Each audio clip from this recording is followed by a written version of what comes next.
Hey friends out there in YouTube land or however else you found this video. I'm Robert Ham. I'm with Robert Ham Photography. That's me. And I'm here today to talk about Fujifilm's brand new announcement of the X100f. This is a camera that I'm really excited about. But there are some good questions out there for people that may have the X100S or T or even the X100. I think I'm going to talk a little bit today about my excitements, some reasons that I choose to upgrade, and some reasons that you may not want to upgrade. So if you're ready, let's get started.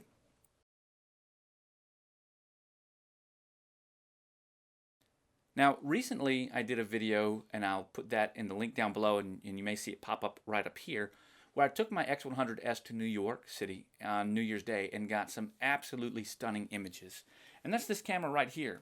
In fact, my X100S is one of my most talked about and used cameras. It's my favorite camera, and there are some very simple reasons for that.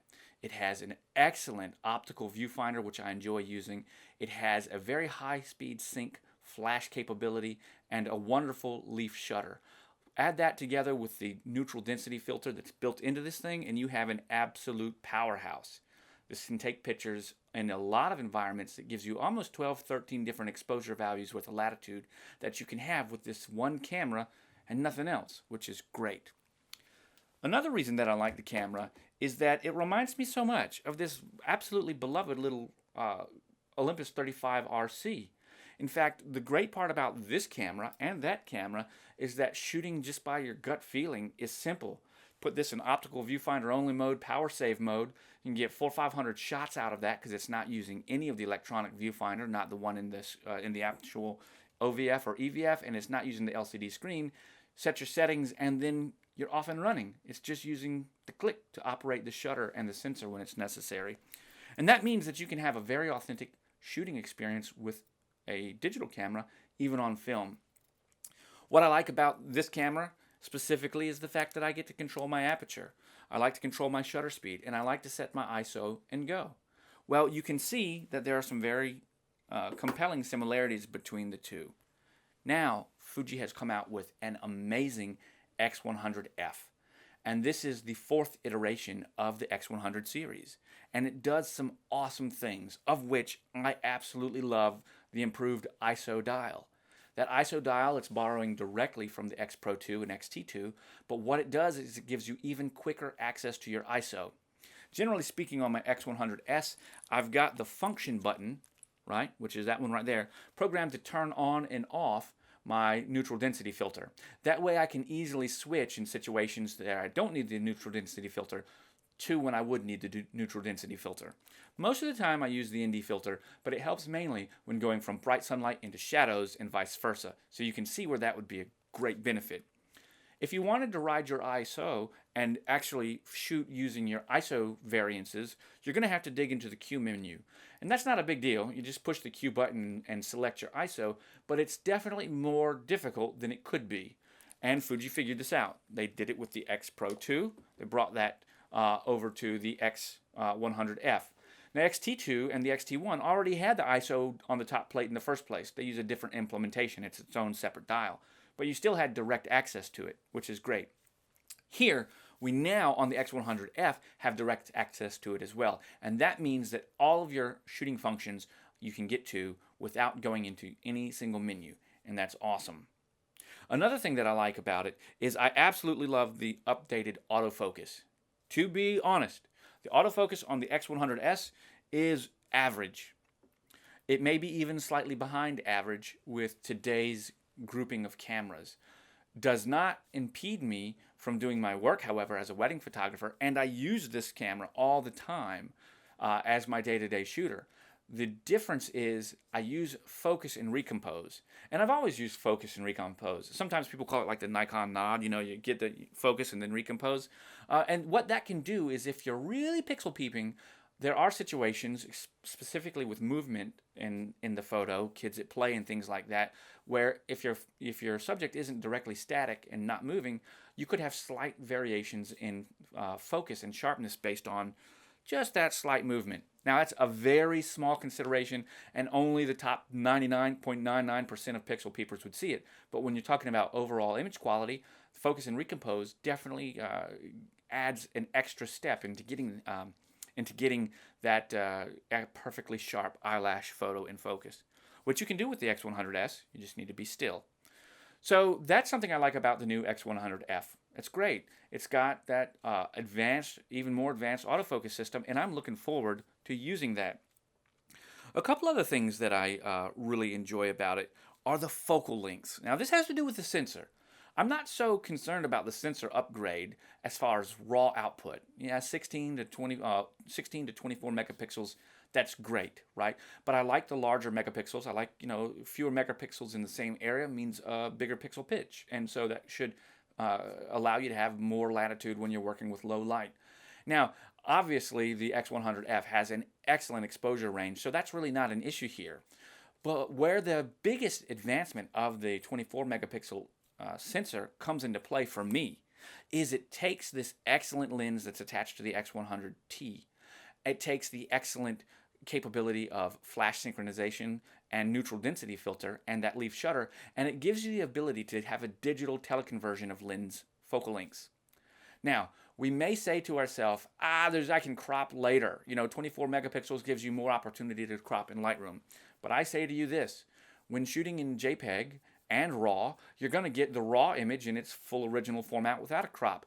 How cool is it that you can go ahead and set your camera settings with your Velvia and all your Q menus and your picture mode? How cool is it that you can switch from a 35 to a 50 to a 70 millimeter focal length and still have, at a minimum, at least as much resolution as the 16 megapixel X100S. So when we're at that 70 millimeter crop, as you would say, we still are receiving 16 megapixels worth of resolution. That's excellent. Now, Fuji's got to put out the owner's manual. I haven't been able to see it. That's the information I've gleaned off the internet, so that may change, but that makes perfect sense, and I'm excited about that. What that means is you could essentially have 5 usable focal lengths out of a camera with a fixed lens if you add the digital teleconverter and the digital wide-angle lens. The teleconversion lens and the wide-angle lens when using them in conjunction with the digital teleconverters. That means that we could very easily go ahead and take a camera at the 23 millimeter length, put the wide-angle lens on it, and have I'm going to talk right now in focal length equivalent to 35. I'm not going to do all that conversion, so you're going to hear numbers that may not sound the same, and that's why. So if we look at the wide-angle conversion, we're going to get a 24. The standard lens, we're going to get a 35. If we move up, we're going to get a 50. We move up, we're going to get a 70. We put the teleconverter on the 70, and we're going to get close to a 90. So we can go from 24 to 90 with one prime lens that has a leaf shutter and an ND filter and the ability to synchronize with your flash, which is the whole point of that, which gives you up to 23 exposure values left to right in all of those different focal lengths. Guys, let's wait for it. Boom! Mind blown. All of that from a camera body just like this. Now, this is the X100S. This is not the F. What I'm saying is you could have all of that in one camera. Now, currently, with the adapter, the wide-angle adapter, and the teleconversion lens, you're going to get in the X100S, X100, or X100T, you're going to get 3 usable focal lengths. You're going to get 28, 35, and 50. Now we can see how adding this to the digital teleconversion option that the X100F has, how you can increase those additional focal lengths. It's just absolutely amazing. Somebody's calling me.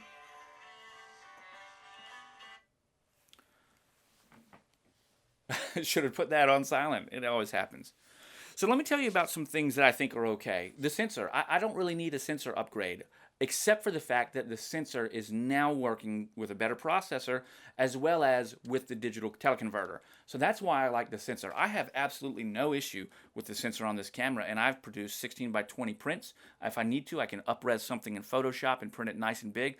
I've printed 1:3 panoramic photos, once again with up-resing in Photoshop. Those are skills that as a photographer I know how to do. So this 16 megapixel sensor hasn't let me down. The lens sharpness hasn't let me down. I enjoy my lens. 2 can be a little bit soft, specifically in macro, but that could be said with many different lenses. My working range, I usually use f2 to f2.8 and I roll out. So I'm okay with the sensor and I'm okay with the lens. The other thing that I enjoy about this camera, and well, I guess I shouldn't say I enjoy, I take it or leave it, is the film simulations. I don't buy a Fuji camera for the film simulation. Some people do. If I want to shoot film, I shoot film. I mean, that seems to be pretty simple. If I want to convert something to black and white later, then maybe I'll shoot in black and white in the viewfinder, but I'll shoot raw and I'll use, I'll edit it to taste. So film simulation modes don't really help or hinder me much, specifically when I'm processing with RAW. Now, if I want to do something real quick and on the fly in the JPEG mode, yeah, absolutely. But as we know, if I'm shooting with a film simulation in the JPEG mode with edits applied in the JPEG mode, and I'm shooting RAW, the RAW is going to have the flat profile, the JPEG is going to be vibrant and have my in-camera, what I would see through the viewfinder, the EVF, and then later on in post-processing, I'll use the JPEG only as a reference image. We're going to move on to the wish list and some things that I wish that it would have. Let's look. Okay, I don't have my Olympus 35RD right here, but it's got a beautiful f-Zucchio 1.7 40mm lens. Okay, there's no reason that Fuji could not have implemented a 1.7mm lens on this camera. Now, I'm not advocating that they should, but when we get an upgrade, it'd be nice to have a big old honking piece of glass on the front of this thing, and then you'd have, and it would elevate the image quality exponentially. Remember, this is a 23mm f2 lens. The way you determine the f2 is it's a ratio, it's a fraction. It's your aperture, it's the widest the iris can get divided into the focal length. So if we do the math, we'll just, for very simple math, round up. 23 can round by, we can round that to easily divide by 2, which is the aperture ratio, the f2, it stands for 2. So if we round 23 to 4, we figure that f2, it means that at a max, the widest the aperture, the iris will get is about 12 millimeters. It's really more like 11 point something. But that tells us that we're actually only getting an opening, right, about the size of a dime at the widest for the aperture. So if we had something like the Olympus f-Zucchio 1.7 40mm lens, that is an f1.7. And at 40 millimeters, that's telling us f1.7, we're going to be closer to about 21, 22 millimeters in the widest opening for it. And what that means is it's about the size of a quarter and how wide the actual aperture can get. Now, these are generalities, so check them out yourself. But what I'm saying is, if we had a wider aperture, that would greatly enhance our ability to pick up low light shots. It would also greatly enhance our ability to have autofocus, focus by wire, and things like that. So if we did upgrade, the biggest thing I would want to upgrade would be the lens, not so much the sensor.